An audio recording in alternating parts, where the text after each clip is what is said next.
Fala pessoal, sejam muito bem-vindos a mais uma análise visual. Hoje a gente vai deixar as agendas e introduções longas de lado para mergulhar direto em uma reflexão psicológica e espiritual incrível, daquelas que realmente confrontam a gente por dentro. Baseados na obra O Corruptor, do autor Márcio Bringuente, vamos desmascarar a nossa hipocrisia interna. E olha, não estamos falando daquela corrupção gigante que aparece nos noticiários, não. Vamos falar daquele processo sutil e silencioso que, aos pouquinhos, vai ganhando terreno dentro da nossa própria mente.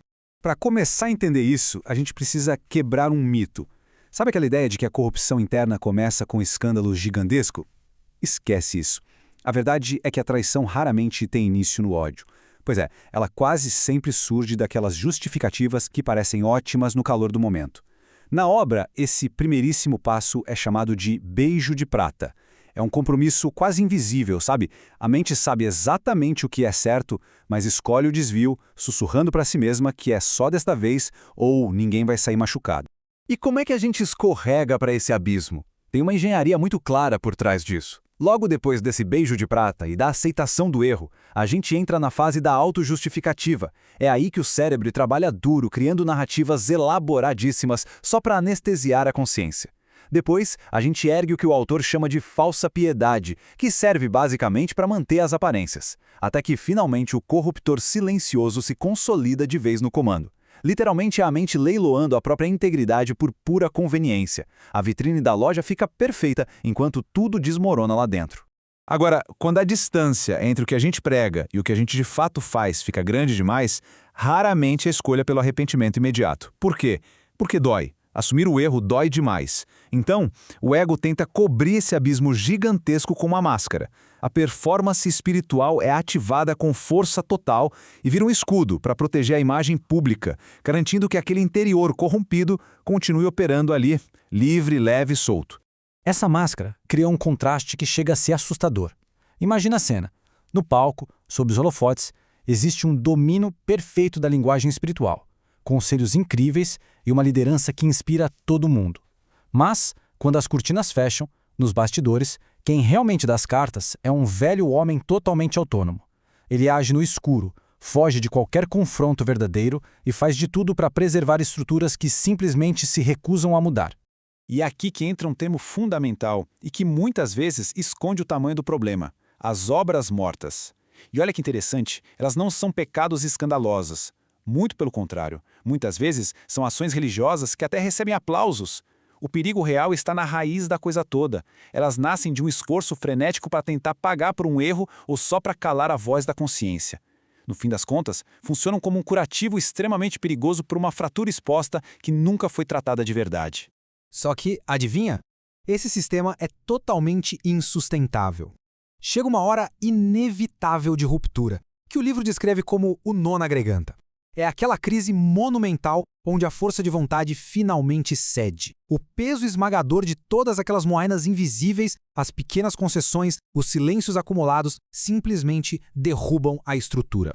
O ego entra em colapso por um motivo muito simples. O custo de bancar essa mentira se torna infinitamente maior do que a capacidade de sustentá-la.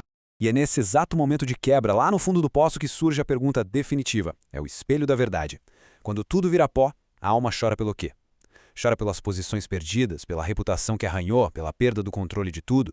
Ou chora de verdade por ter ofendido ao Criador? É exatamente nessa encruzilhada que a verdadeira reflexão existencial começa.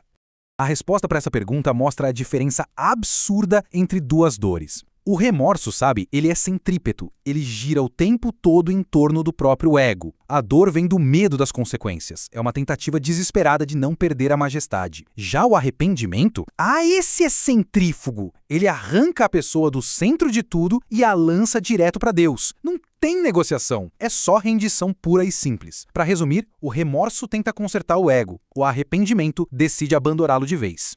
Isso nos leva à única saída real dessa bagunça toda: metanoia. E por favor, não confunda isso com um mero pensamento positivo ou mudar de ideia. Neste contexto profundo, metanoia é uma rendição estrutural completa. É a execução absoluta daquele velho homem que operava nos bastidores. Uma transformação autêntica não ensina a educar, gerenciar ou adestrar o corruptor interno. De jeito nenhum. Ela o leva direto para a cruz. É uma mudança radical de comando. Mas olha que coisa linda! Com a morte desse sistema antigo, o cenário muda completamente, saindo de um confronto doloroso para uma ressurreição libertadora. Sai de cena aquela falência total do ego e nasce uma identidade novinha em folha. De traidor para filho. Quando aquele falso eu finalmente cai do trono, a verdadeira vida espiritual desperta. E ela não é mais baseada num currículo cheio de erros, mas sim firmada em uma adoção irrevogável. A diferença prática entre essas duas mentalidades é brutal. A mente do traidor vive em um estado constante de alerta, de paranoia até, sempre tentando compensar os erros com um ativismo sem fim por medo de ser descartado.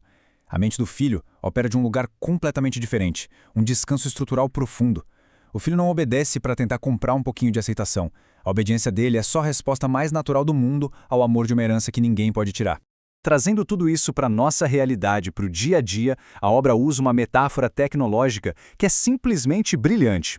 A solução não é instalar um novo software cheio de regras de conduta. Esquece!